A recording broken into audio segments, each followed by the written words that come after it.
안녕하세요. 저는 올해 53살이 된 박지연이라고 합니다. 제 아버지에 관한 이야기를 하려고 합니다.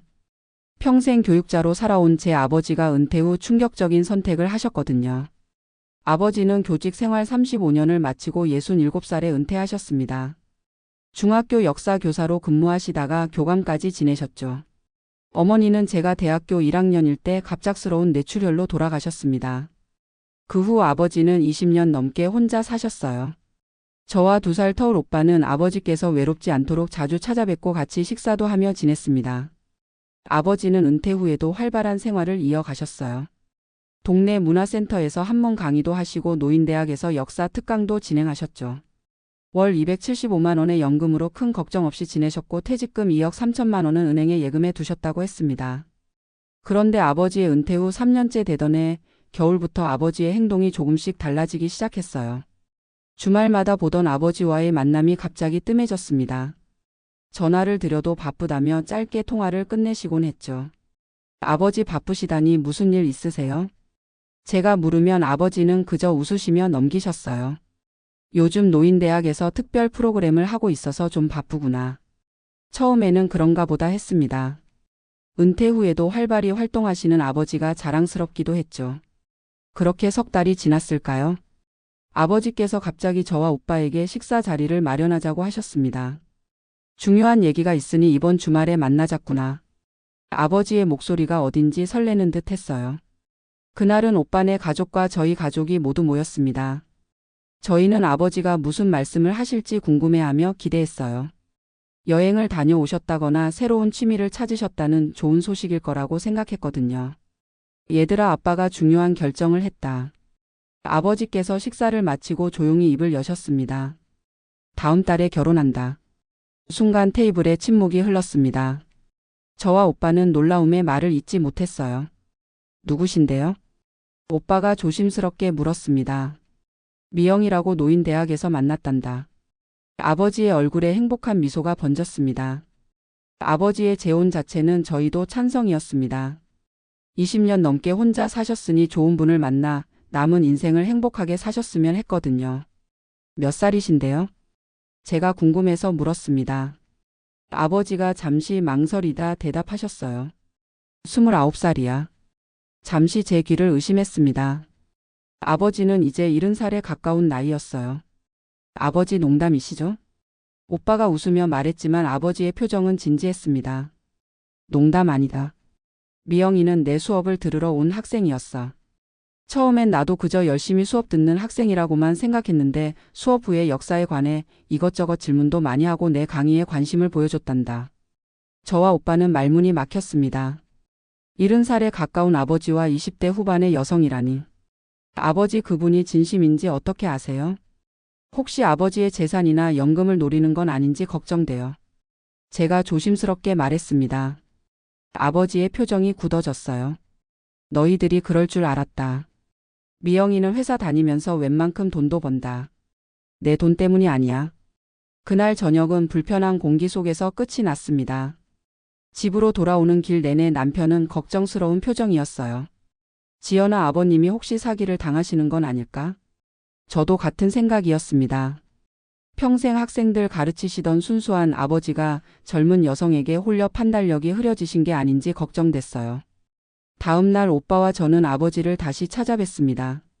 미영 씨라는 분에 대해 더 알아보고 싶었거든요. 아버지, 그분을 저희도 한번 만나봐도 될까요? 오빠가 제안했습니다. 아버지는 잠시 생각하시더니 고개를 끄덕이셨어요. 다음 주 토요일 점심때 만나자. 미영이도 너희를 만나보고 싶어 한다. 일주일 후 저희는 긴장된 마음으로 약속 장소에 도착했습니다. 아버지와 함께 앉아있는 젊은 여성이 보였어요. 미영 씨는 예상보다 단정한 차림새였습니다. 과하게 꾸미지 않은 차분한 스타일이었죠. 안녕하세요. 저는 김미영입니다.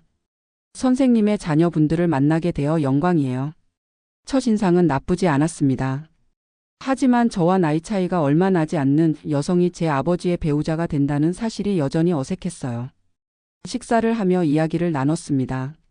미영 씨는 대학에서 역사를 전공했고 지금은 출판사에서 편집자로 일한다고 했어요. 선생님의 역사 강의를 듣고 너무 감명받았어요. 제가 대학에서 배운 것보다 더 생생하게 역사를 느낄 수 있었거든요. 미영 씨의 말투나 행동에서는 특별히 의심스러운 점을 찾을 수 없었습니다. 오히려 아버지와 역사에 관한 대화를 나눌 때는 눈이 반짝였어요. 그래도 제 마음속에는 여전히 의구심이 있었습니다. 식사를 마친 후 저는 미영 씨에게 따로 이야기할 기회를 만들었어요. 미영 씨 잠깐 시간 있으세요? 커피 한잔 하면서 이야기 좀 할까요? 미영 씨는 흔쾌히 동의했고 저희는 근처 카페로 자리를 옮겼습니다. 솔직히 물어봐도 될까요? 아버지와의 관계가 갑작스러워서 저희가 좀 놀랐어요. 나이 차이도 크고요. 미영 씨는 잠시 침묵하더니 차분하게 대답했습니다. 당연히 의심스러우실 거라고 생각했어요. 제가 선생님의 돈을 노리고 접근한 것처럼 보일 수 있으니까요. 그녀는 조금 쓴 웃음을 지으며 계속 말을 이었습니다. 사실 저는 어릴 때부터 나이 많은 사람들과 대화하는 것이 편했어요. 할아버지가 역사학자셨는데 어릴 때부터 할아버지에게 이야기를 들으며 자랐거든요. 선생님을 처음 만났을 때 그 따뜻한 눈빛이 제 할아버지와 너무 비슷했어요. 미영 씨의 표정은 진지해 보였습니다. 처음엔 저도 이런 감정이 이상하다고 생각했어요. 하지만 시간이 지날수록 선생님과 함께 있으면 마음이 편안해지고 행복했습니다. 선생님도 저와 함께 할 때 즐거워하셨고요. 그녀의 말에 진심이 느껴졌지만 여전히 의구심이 완전히 사라진 것은 아니었습니다. 미영 씨 혹시 결혼 후에 아버지의 재산이나 연금에 대한 계획이 있으신가요? 직설적인 질문에 미영 씨는 놀라는 기색 없이 대답했습니다. 저는 제 수입으로 생활할 계획이에요. 선생님의 연금은 선생님 용돈으로 쓰시고요. 결혼 전에 재산 관계도 명확히 하기로 했어요. 저는 선생님의 재산을 바라고 결혼하는 게 아니니까요. 그날 대화 후에도 저는 완전히 안심할 수 없었습니다. 오빠와 상의한 끝에 아버지가 결혼 전에 공증을 통해 재산 관계를 명확히 하기로 했다는 말을 듣고서야 조금 마음이 놓였어요. 그리고 저희는 직접 미영 씨의 직장과 가족 관계도 확인해 봤습니다. 오빠의 지인을 통해 알아본 결과 미영 씨는 정말 출판사에서 일하고 있었고 나름 안정적인 수입이 있었어요. 아버지와 미영 씨의 결혼식은 소박하게 진행되었습니다. 가족들과 가까운 지인들만 모인 작은 식이었죠. 저는 마음 한구석이 여전히 불편했지만 아버지의 행복한 표정을 보니 응원하는 마음도 생겼습니다. 결혼 후 아버지와 미영 씨는 아버지의 아파트에서 함께 살게 되었어요. 저희는 한 달에 한 번 정도 방문하며 두 분의 생활을 지켜봤습니다.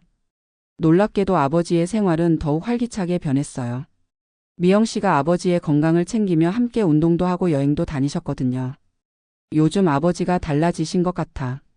오빠가 말했습니다. 그러게 살도 좀 빠지시고 옷차림도 젊어지셨어. 그렇게 2년이 흘렀습니다. 아버지는 72살이 되셨고 미영 씨는 31살이 되었죠. 그러던 어느 날 아버지로부터 다시 가족 모임 요청이 왔습니다. 이번에는 또 무슨 일인지 걱정이 되었어요. 얘들아 너희들에게 말해줄 소식이 있단다. 아버지의 표정이 상기되어 있었습니다. 옆에 앉은 미영 씨의 얼굴도 환했고요. 미영이가 임신했단다. 저는 충격으로 말을 잇지 못했습니다. 72의 아버지가 다시 아이의 아버지가 된다니. 아버지 그게 정말인가요? 오빠가 놀란 목소리로 물었습니다. 아버지는 기쁜 표정으로 고개를 끄덕이셨어요. 정말 축하드립니다. 오빠의 아내가 먼저 축하 인사를 건넸지만 분위기는 여전히 어색했습니다. 제 머릿속에는 복잡한 생각들이 교차했어요. 아버지의 나이에 아이를 키울 체력이 있으실까? 미영 씨는 정말 이 상황을 원하는 걸까? 그 아이는 자라면서 또래 아이들의 할아버지 뻘인 아버지를 두고 어떤 감정을 느낄까? 집으로 돌아와 남편과 이야기를 나눴습니다. 당신 생각은 어때요? 제가 물었어요. 솔직히 걱정되네요. 장인 어른께서 그 나이에 아이를 키우는 건 쉽지 않을 거예요. 그리고 만약에 몇 년 후에 건강이 안 좋아지시면 미영 씨 혼자 아이를 키워야 할지도 모르고요. 남편의 말이 맞았습니다. 하지만 한편으로는 그것이 아버지와 미영 씨의 선택이라는 생각도 들었어요. 다음 날 저는 미영 씨에게 따로 연락을 했습니다. 점심을 함께 하자고 제안했죠. 정말 아이를 낳을 생각인가요? 제가 조심스럽게 물었습니다. 미영 씨는 진지하게 대답했어요. 네, 정말 낳을 거예요. 처음에는 저도 고민했어요. 선생님의 나이를 생각하면 아이의 미래가 걱정되기도 했거든요. 하지만 선생님이 너무 원하셨어요. 평생 교직에 몸담으시며 많은 아이들을 가르치셨지만 정작 자신의 자녀는 어릴 때부터 제대로 돌보지 못했다는 아쉬움이 크셨대요. 미영 씨의 말에 제 마음이 아려왔습니다. 아버지는 저와 오빠가 어릴 때 항상 바쁘셨어요. 주말에도 학교 일로 자리를 비우시는 경우가 많았죠. 어머니가 갑자기 돌아가신 후에는 더욱 저희와 함께할 시간이 부족했고요. 그리고 저도 아이를 갖고 싶었어요. 비록 선생님이 오래 함께하지 못하더라도 선생님의 아이를 키우며 선생님의 지혜와 따뜻함을 기억하고 싶어요. 미영 씨의 눈에는 진심이 담겨 있었습니다. 혹시 선생님이 먼저 가시게 되면 제가 혼자 아이를 키워야 한다는 것도 알고 있어요. 그래도 괜찮아요. 저는 제 선택에 책임을 질 준비가 되어 있으니까요. 그날 대화를 통해 미영 씨에 대한 제 시각이 조금 달라졌습니다. 처음에는 단순히 젊은 여성이 나이 많은 남자를 이용한다고 생각했는데 미영 씨의 마음은 그보다 훨씬 복잡하고 깊었던 거예요. 7개월 후 미영 씨는 건강한 사내 아이를 출산했습니다. 아버지는 노년에 다시 얻은 아들을 보며 눈물을 흘리셨어요.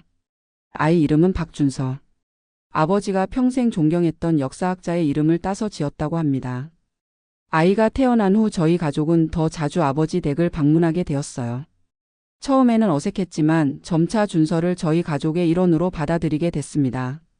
제 아이들도 삼촌뻘인 준서를 재미있어하며 같이 놀아주곤 했죠. 아버지는 준서를 키우면서 더 젊어진 듯 했습니다. 73살이 넘은 나이에도 아이를 안고 놀아주시고 동화책을 읽어주셨어요. 미영 씨도 출판사 일을 계속하면서 육아와 살림을 병행했습니다. 아이를 낳고 6개월 후에 직장에 복귀했는데 아버지가 적극적으로 육아를 도우셨대요. 그런데 준서가 2살이 되던 해 겨울 아버지께서 갑자기 쓰러지셨습니다. 심장마비였어요. 다행히 미영 씨가 빨리 발견해 응급실로 이송되어 위험한 고비는 넘겼지만 아버지의 건강 상태가 급격히 나빠졌습니다. 이제 무리하면 안 됩니다. 특히 육아 스트레스는 심장에 좋지 않아요. 의사의 경고가 있었습니다. 저와 오빠는 이제 아버지가 더 이상 아이를 돌볼 수 없을 거라고 생각했어요. 미영 씨도 힘들어할 거라 예상했죠. 그런데 미영 씨는 흔들림 없이 아버지와 준서를 모두 돌봤습니다. 일을 시간제로 줄이고 가족을 돌보는데 더 많은 시간을 쏟았어요. 내가 이렇게 되니 미영이 고생이 많구나. 아버지가 미안해 하셨지만 미영 씨는 웃으며 대답했습니다. 괜찮아요, 선생님. 준서는 제 아들이니까 제가 키울게요. 선생님은 건강만 회복하세요. 저와 오빠도 최대한 도움을 주려고 노력했습니다. 주말마다 번갈아가며 방문해 아버지도 돌보고 준서도 봐주었죠. 그렇게 또 1년이 지나고 아버지의 건강은 차츰 회복되었습니다. 예전처럼 활발하게 움직이지는 못하셨지만 준서와 함께 집에서 보내는 시간을 소중히 여기셨어요. 아버지 요즘 어떠세요? 제가 물었습니다. 예전보다 체력은 떨어졌지만 준서 덕분에 매일이 행복하구나. 이 나이에 어린 자식을 두는 게 쉽지는 않지만 내가 가진 지혜는 더 많으니까. 아버지는 준서에게 역사 이야기를 들려주고 옛날 노래를 가르쳐 주셨어요. 비록 공원에서 뛰어놀아줄 순 없지만 할 수 있는 방식으로 아버지 노릇을 하셨죠. 미영 씨도 점차 자신만의 방식으로 가정의 균형을 찾아갔습니다. 준서가 유치원에 다니기 시작하자 다시 풀타임으로 일하게 되었고 수입도 늘었어요. 처음에는 서로에게 어색했는데 이제는 미영 씨가 진짜 가족처럼 느껴져요. 어느 날 남편이 말했습니다. 저도 같은 생각이었어요. 처음에는 아버지의 판단을 의심했지만 시간이 지나면서 두 사람의 관계가 진심에서 비롯되었다는 것을 알게 되었거든요. 그리고 준서가 3살이 되던 해 아버지와 미영 씨는 저희에게 또 다른 소식을 전했습니다. 우리가 다시 아이를 가졌단다. 이번에는 예전처럼 놀라지 않았어요. 오히려 진심으로 축하해 드렸습니다. 미영 씨는 2번째 아이로 딸을 낳았고 이름은 박서연이라고 지었어요. 아버지는 이제 77살의 나이에 3살 아들과 갓 태어난 딸을 둔 아버지가 되셨습니다. 주변에서는 여전히 의아한 시선으로 바라보는 사람들이 많았어요. 하지만 아버지와 미영 씨 그리고 아이들이 행복해 보여서 저희는 더 이상 그들의 선택에 간섭하지 않기로 했습니다. 지연아, 아빠가 이런 선택을 해서 처음에는 너희가 많이 당황스러웠을 거다. 어느 날 아버지가 저에게 말씀하셨어요. 그래도 내가 이해해줘서 고맙구나. 솔직히 나도 처음에는 미영이의 마음을 의심했단다. 이 늙은이에게 왜 마음을 주는지 이해할 수 없었거든. 하지만 시간이 지나면서 진심임을 알게 됐지. 아버지의 표정은 평온해 보였습니다. 내가 언제까지 준서와 서연이를 볼 수 있을지는 모르지만 지금 이 순간이 행복하단다. 내가 없더라도 미영이는 아이들을 잘 키울 거고 너희도 가끔 도와주면 좋겠구나. 저는 아버지의 손을 꼭 잡았습니다. 걱정 마세요, 아버지. 오빠도 저도 아버지의 선택을 존중해요. 앞으로도 오래오래 건강하게 사세요. 지금 아버지는 77살, 준서는 3살, 서연이는 1살이 되었습니다. 가끔 저희 집에 놀러 오면 제 아이들과 준서가 함께 뛰어노는 모습을 보며 웃곤 해요. 처음에는 이해할 수 없었던 아버지의 선택. 하지만 시간이 지나며 깨달았습니다. 행복은 나이나 주변의 시선이 아니라 서로에 대한 진심과 책임감에서 온다는 것을요. 아버지의 선택이 쉬운 길은 아니었지만 그 선택 덕분에 우리 가족은 더 넓은 의미의 가족이 되었습니다. 이제는 미영 씨를 의심하는 마음보다 감사한 마음이 더 큽니다. 아버지의 노후를 행복하게 해주고 새로운 생명을 우리 가족에게 선물해 주었으니까요. 물론 앞으로도 어려움은 있을 겁니다.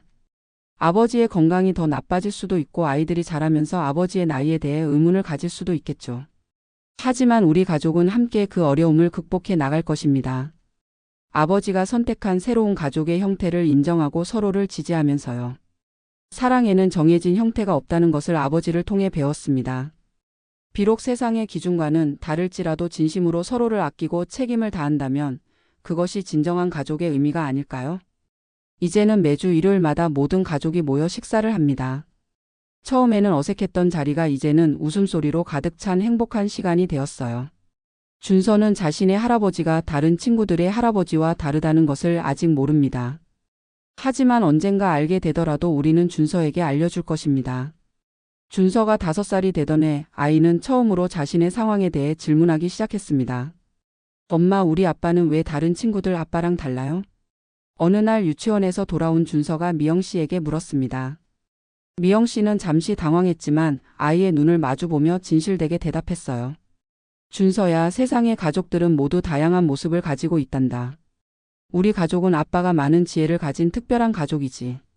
그날 저녁 미영 씨는 저에게 전화를 걸어왔습니다. 선생님의 딸로서 어떻게 말해주는 게 좋을까요? 준서가 질문하기 시작했어요. 저는 오빠와 함께 주말에 아버지 댁을 방문해 가족 회의를 했습니다. 어떻게 아이들에게 설명할지 함께 의논했어요. 아이들이 자라면서 더 많은 질문을 할 거예요. 솔직하게 설명하되 아이들의 나이에 맞게 이야기해야 할 것 같아요. 제가 제안했습니다. 아버지는 깊은 생각에 잠기셨다가 말씀하셨어요. 내가 준서에게 직접 이야기해야겠구나. 비록 어린 나이지만 아이들은 생각보다 많은 것을 이해하니까. 다음 날 아버지는 준서를 무릎에 앉히고 이야기를 나누셨습니다.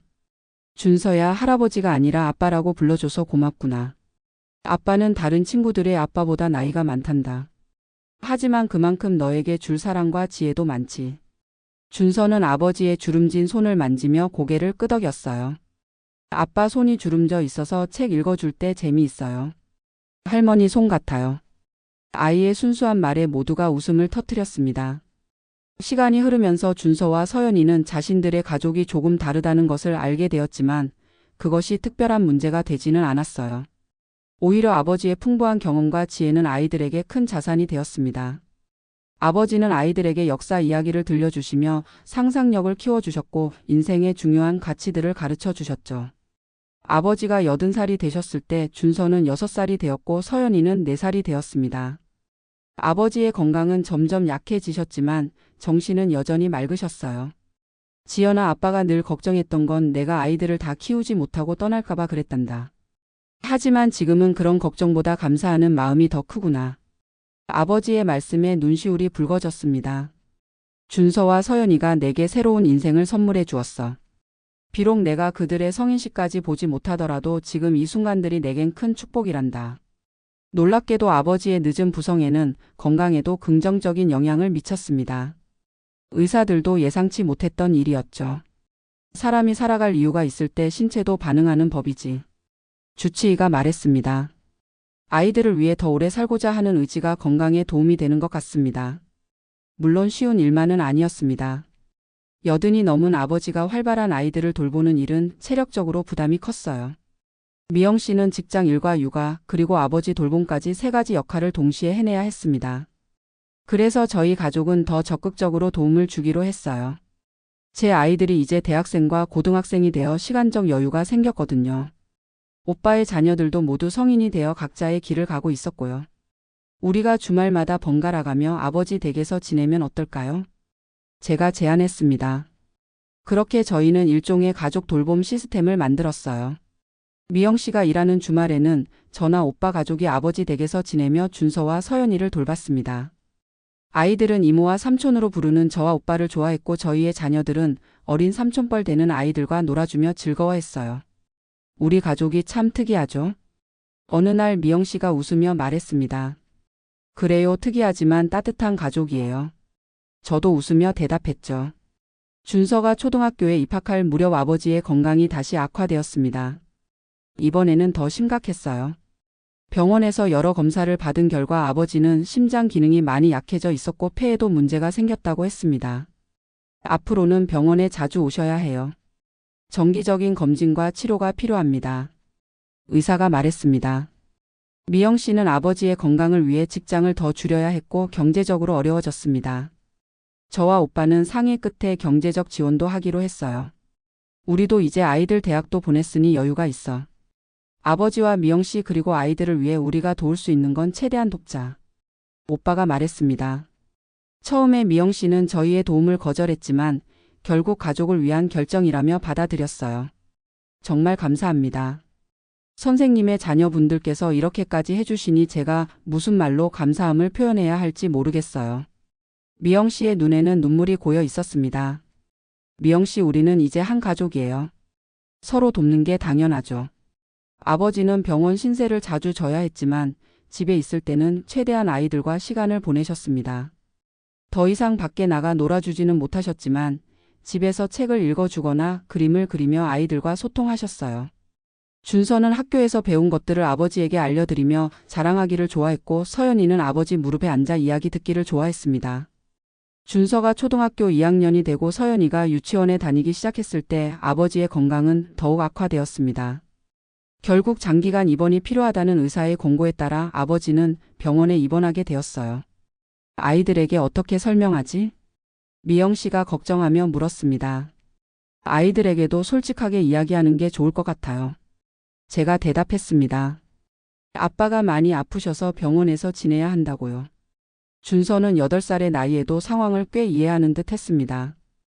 매일 학교를 마치면 미영 씨와 함께 병원을 찾아 아버지를 뵙고 그날 있었던 일들을 이야기했어요.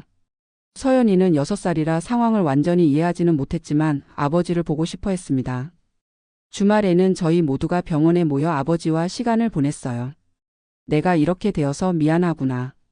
아버지가 미영 씨에게 말씀하셨습니다. 괜찮아요, 선생님. 저희는 가족이잖아요. 함께 이겨낼 거예요. 미영 씨의 헌신적인 모습을 보며 처음에 가졌던 의심이 얼마나 부끄러운 것이었는지 새삼 깨달았습니다. 아버지가 병원에 입원한 지 3달째 되던 날이었습니다. 오빠와 저는 아버지의 병실을 찾았어요. 평소보다 기운이 없어 보이셨지만 저희를 보자 미소를 지으셨습니다. 얘들아, 아빠가 너희에게 고마운 마음을 전하고 싶구나. 아버지의 목소리가 평소보다 약했습니다. 처음에 내가 미영이와 결혼한다고 했을 때 너희가 많이 놀랐을 거야. 나이 차이도 크고 의심스러운 부분도 많았을 테니까. 그래도 아빠의 선택을 존중해주고 이해해줘서 고맙다. 아버지의 눈에 눈물이 고였습니다.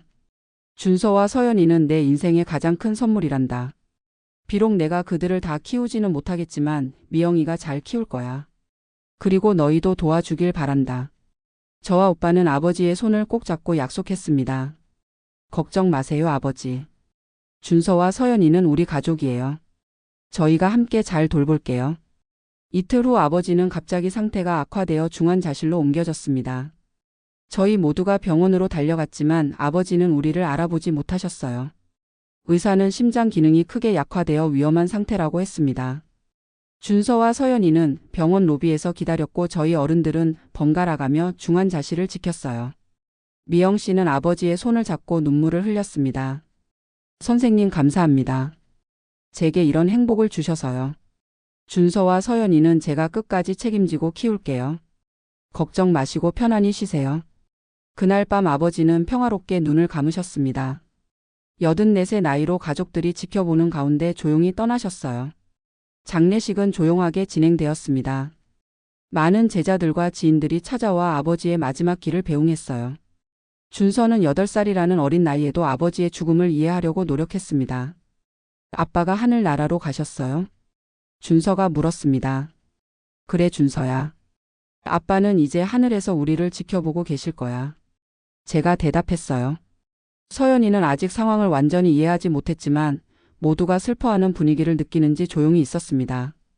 장례를 마친 후 저희는 미영 씨와 아이들의 앞으로에 대해 이야기를 나눴습니다. 어떻게 할 계획이에요? 제가 물었습니다. 일단은 아이들이 지금 환경에서 크게 변화 없이 지낼 수 있도록 할 생각이에요. 제가 일을 더 늘려서 생계를 꾸려나갈 거고요. 미영 씨의 표정은 담담했지만 눈에는 결연한 의지가 보였습니다. 그리고 선생님이 마지막으로 부탁하신 것이 있어요. 아이들에게 선생님의 이야기를 많이 들려달라고요. 아이들이 자라면서 아버지를 기억할 수 있도록요. 저와 오빠는 미영 씨에게 어떤 형태로든 도움을 주겠다고 약속했습니다. 경제적인 지원뿐만 아니라 아이들을 돌봐주는 일도 함께하기로 했어요. 아버지가 돌아가신 후 1년, 미영 씨와 아이들은 조금씩 새로운 일상에 적응해 나갔습니다.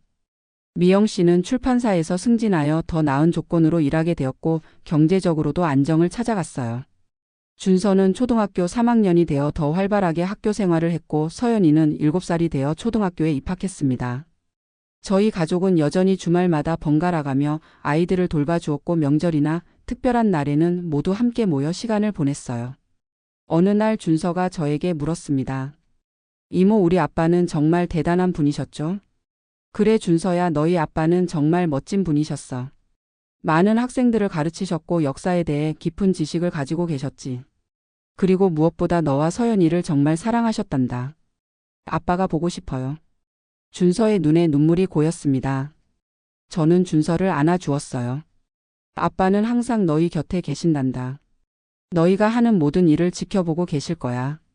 시간이 흐르면서 준서와 서연이는 점점 자라 지금은 준서가 중학생이 되었고 서연이는 초등학교 고학년이 되었습니다. 미영 씨는 출판사의 편집장으로 승진했고 경제적으로도 안정된 생활을 유지하고 있어요. 아이들은 주변의 시선이나 질문에도 당당하게 자신의 가족 이야기를 해요. 준서는 아버지의 영향을 받아 역사에 관심이 많고 서연이는 편집자인 엄마를 닮아 책 읽기를 좋아합니다. 가끔 아이들은 자신들의 특별한 가족 이야기를 글로 쓰기도 해요. 준서는 학교 작문 시간에 아버지에 대한 에세이를 써서 선생님으로부터 큰 칭찬을 받았다고 합니다. 미영 씨는 아이들에게 아버지의 이야기를 자주 들려주고 사진첩을 함께 보며 추억을 나눕니다. 아이들이 아버지를 기억할 수 있도록 최선을 다하고 있어요. 저와 오빠도 아이들에게 아버지의 젊은 시절 이야기나 우리가 어릴 때의 추억을 들려주곤 합니다. 그렇게 아버지는 여전히 우리 가족 안에 살아계시는 것 같아요. 처음에는 이해할 수 없었던 아버지의 선택. 하지만 지금 돌이켜보면 그 선택으로 인해 우리 가족은 더 특별하고 의미 있는 인연으로 연결되었습니다. 미영 씨는 이제 저와 오빠에게 진짜 가족이 되었고 준서와 서연이는 저희의 또 다른 조카가 되었어요. 아버지의 삶은 끝이 났지만 그분의 사랑은 여전히 우리 가족 안에서 이어지고 있습니다. 그리고 준서와 서연이를 통해 아버지의 지혜와 따뜻함이 계속해서 전해질 것이라고 믿어요. 사랑에는 나이도 형태도 중요하지 않다는 것. 진심으로 서로를 아끼고 책임을 다한다면 그것이 진정한 가족의 의미라는 것. 아버지의 마지막 선택을 통해 저는 이런 소중한 가치를 배웠습니다. 비록 세상의 시선은 때로 차갑고 이해하지 못할지라도 우리 가족은 서로의 선택을 존중하고 지지하며 앞으로도 함께 걸어갈 것입니다. 이것이 제 아버지가 우리에게 남겨주신 마지막 선물이라고 생각합니다. 사랑과 이해 그리고 가족의 진정한 의미를.